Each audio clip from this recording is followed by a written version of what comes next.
do diskutojmë më njëherë me zotin pikërisht me zotin Xhemal Qefalia, i cili është deputeti i Partisë Socialiste dhe antar i Komisionit Parlamentar të Sigurisë, ku sapo ka mbërritur ky draft apo këto propozime nga Ministria e Brendshme për sa i përket formularëve, apo jo zoti Qefalia? Po, është e vërtetë, në fakt kjo është një lancim që është bërë që në muajt e parë, që në fillim të legjislaturës së re, në fillim të shtatorit, ka pasur një lancim edhe një nisëm të tillë të ndërmarrë nga qeveria dhe kryesisht nga Ministri i Brendshëm për të ndërmarrë këta hap ashtu siç u marrë dhe reforma drejtësi Vetingu për prokurorët dhe gjyqtarët, është menduar që kjo gjë të aplikohet edhe për punonjësit me uniform, punonjës të cilët për hir të së vërtetës duhet jemi koshient që ka pasur edhe akuza të herpashershme nga opozita për disa prej tyre të inkriminuar, për mos luftimin sa dhe si duhet të luftës ndaj krimit.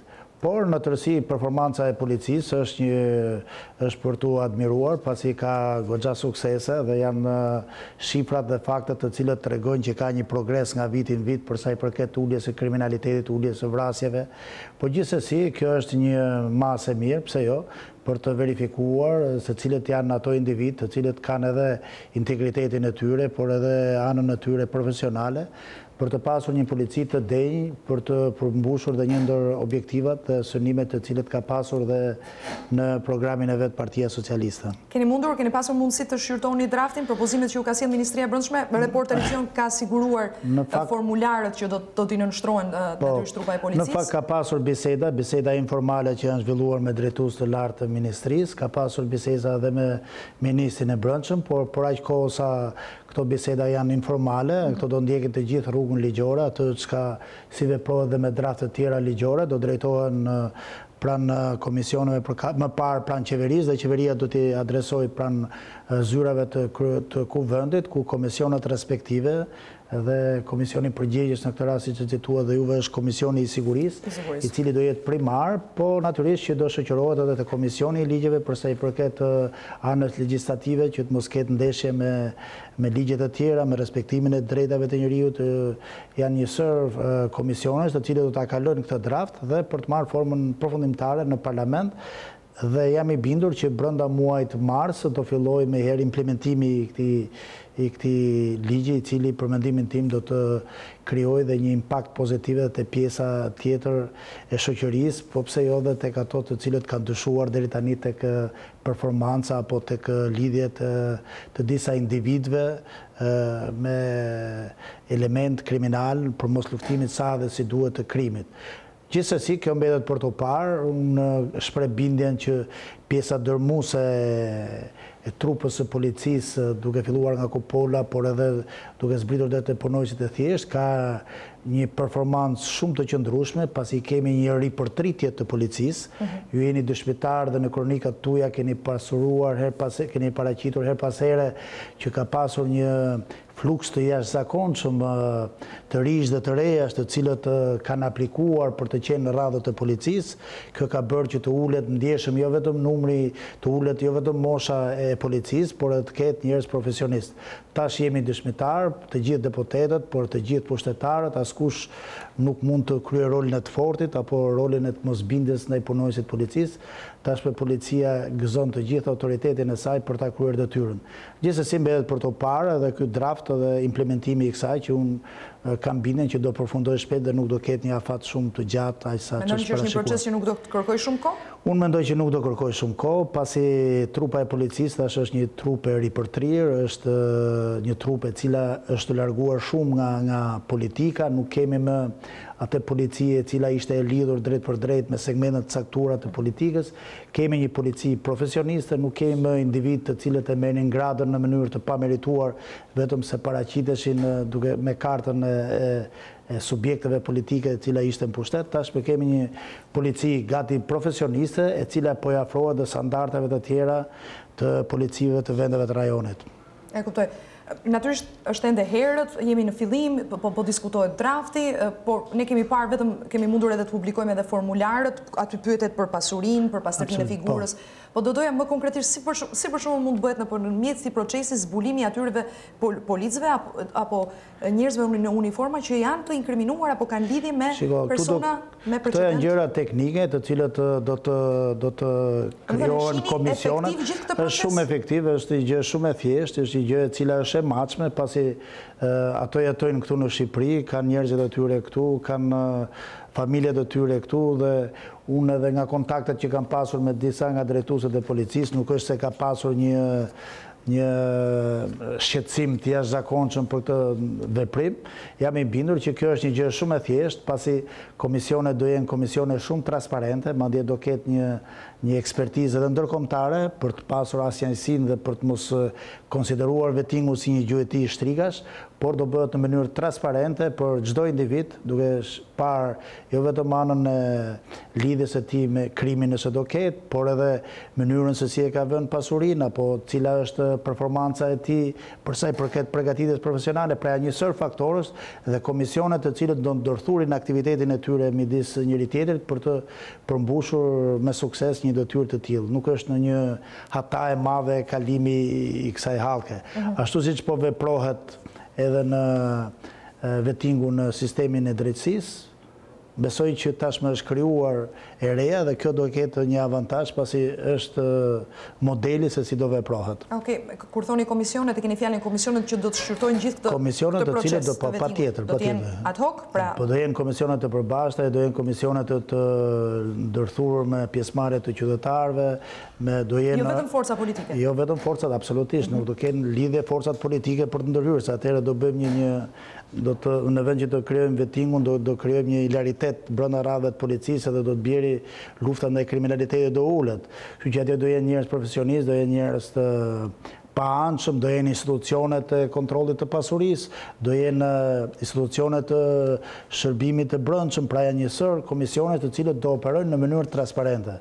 Një gjë është shumë e qartë që unë dua të bëj apel dhe punonjësit të policisë që kjo duhet merret me qetësi, pasi asgjë nuk është e kundralishme, asgjë nuk është tendencioze, ajo që përmenda në fillim nuk do jetë gjuetëri shtrikash, përkundrazi do të lejoj dhe do të vendos punonjës policia dhe në detyra drejtuese ato të cilët vërtet e meritojnë për të qenë punonjës i policisë së shtetit shqiptar. E kuptoj, po pas ka goxha punë se duhen ngritur dhe komisionet atëherë, edhe kjo do ketë diskutime e debate. Po t'ishte që ishte një vendimmarrje vetëm me Partinë Socialiste do ta kishim bërë më njëherë, ose nuk do e kishim bërë.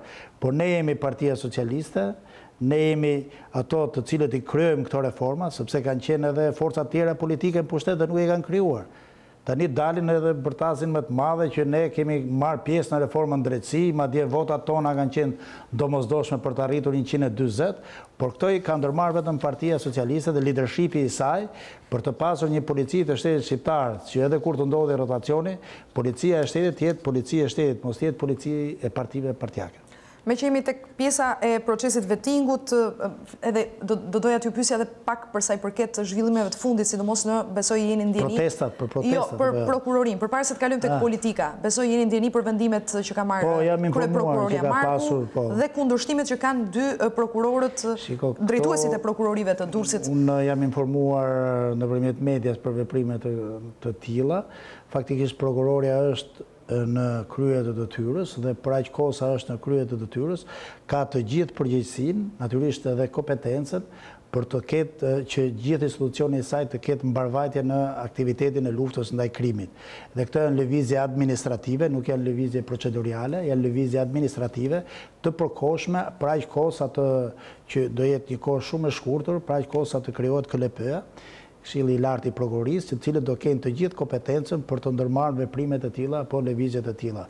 Por askush nuk mund të pretendojë që një funksion mund të qëndrohet ose mund të mbahet në mënyrë të palishme ose në mënyrë këmbgurtëse, sepse ky profesion ose kjo karrikë ose kjo zyrë është e këtij individi. Ky e pa tendencën e opozitës dhe në parlament, ato kundërshtruan me forcë, pat dhe reagimin e ndërkombëtarëve të cilët e dënuan veprimin për zgjedhjen e krye prokurorës. normalisht është i veprim si që thash dhe në fillim administrativ, jo procedurial dhe mbetet për të parë. Po për që cilësohet jashtëligjshëm dhe kur thoni përkohshëm, çfarë do të thotë? Do të rikthehet drejtuesi i prokurorisë? Kur themi përkohshëm, veprimet që po ndërmerren për prokurorinë momentalisht, edhe pse zonja është e përkohshme, sepse kështu e ka marrë mandatin, janë veprimet të cilët kanë fuqinë e tyre deri në momentin i cili krijohet KLP-ja. Dhe KLP-ja, Këshilli i Lartë i Prokurorisë, deri në krijimin e KLP-s, këto lëvizje konsiderohen të qenë për aq kohë në momentin që krijohet KLP-ja, atëherë do kemi një vendimmarrje që do ju takojë këtij grupi të Këshillit të Lartë të Prokurorisë për të ndërmarrë veprimet për lëvizje, për transferime apo veprime të kësaj natyre. E kuptoj. Me që i përmendët, e kishim lënë në fund natyrisht pjesën e zhvillimeve politike. U vendos edhe data e protestës. Kjo është një augur i mirë për opozitën që tregon që majoranca ja krijon të gjitha shanset dhe mundësitë me shaka e kisha këtë, pasi opozita është në drejtën e saj të organizojë protesta, madje është në natyrën e çdo opozite për të organizuar protesta. Natyrisht protestat janë formë demokratike e arritjes së qëllimit që ka opozita, por protestat duhet të jenë protesta të cilët mos cënojnë sigurinë, mos cënojnë rendin publik, mos ketë veprime të tilla të dhunshme, pasi këto nuk i japin impakte pozitive opozitës. Përkundrazi, kjo janë impakte negative, atë impakt të cilët qytetarët shqiptarë parën edhe në parlament në fund të dhjetorit. Kështu që pavarësisht të këtyre protestave, ato qeveria ka një agjendë të saj, kryeministri po ashtu, janë ato objektiva të cilët ne vazhdojmë çdo ditë të jemi pranë qytetarëve për të përmbushur dhe pra nuk ndryshon asgjë me zhvillimin e kësaj proteste, doni thoni? Është më se normale. Në një vend demokratik protestat janë të nevojshme, edhe domosdoshme. Absolutisht nuk është shqetësuese për majorancën, por sa i përket protestat. Bile detyra e majorancës është që të krijojë të gjitha mundësitë dhe të gjitha shanset që opozita ta zhvillojë protestën në kushte normale. E kuptoj. Edhe një gjë të fundit, se natyrisht ka shumë rëndësi duke qenë se po nis një proces i rëndësishëm në radhat e policisë për sa i përket Vetingut. Besoj, jeni ndjeni edhe të akuzave të ndërsjellje për plasjet, Polici, Prokurori, edhe policia ka akuzuar shpesh prokurorin për mungesë hetimesh, mungesë provash në raste të ndryshme. Si e shihni këtë bashkëpunim? Janë dy pikërisht pra struktura shumë të rëndësishme për të luftuar korrupsionin, krimin. Ju evidentoni një fakt shumë aktual, është një fakt të cilët lufta ndaj krimit kërkon në një bashkëveprim të gjitha institucioneve ligjzbatuese. Dhe kjo që ju sapo përmendët është më se e vërtet. Ka patur gjatë gjithë aktivitetit luftës që ka zhvilluar policia, ka pasur në shumë raste vretje për mos korreksi nga organet e hetimit, po kështu ka pasur mos rakordim si duhet edhe nga shërbimi informativ kombëtar, pra mos rakordimi të gjitha institucioneve ligjzbatuese ka bërë që kriminaliteti në disa raste të gjejë shteg apo të ketë mundësi për të përhapur. Dhe unë mendoj dhe jam i bindur që reforma në drejtësi, vetingu që po bëhet në polici dhe ndërmarrja veprimet e fundit që ka ndërmarrë qeveria me reforma të ndryshme në shërbim të qytetarëve, do të bëjnë të mundur që këto gjëra do të jenë të zgjidhura, sepse nuk do kemi më punonjës policie të cilët do kenë një etiket të lidhur me krimin. Përkundrazi do ketë punonjës policie të cilët do të kalojnë këtë vetingun. Po kështu nuk do kemi më gjyqtar apo prokuror të cilët do guxojnë ta mbyllin çështjen, pasi edhe këto gjyqtar dhe prokuror po kalojnë procesin e vetingut.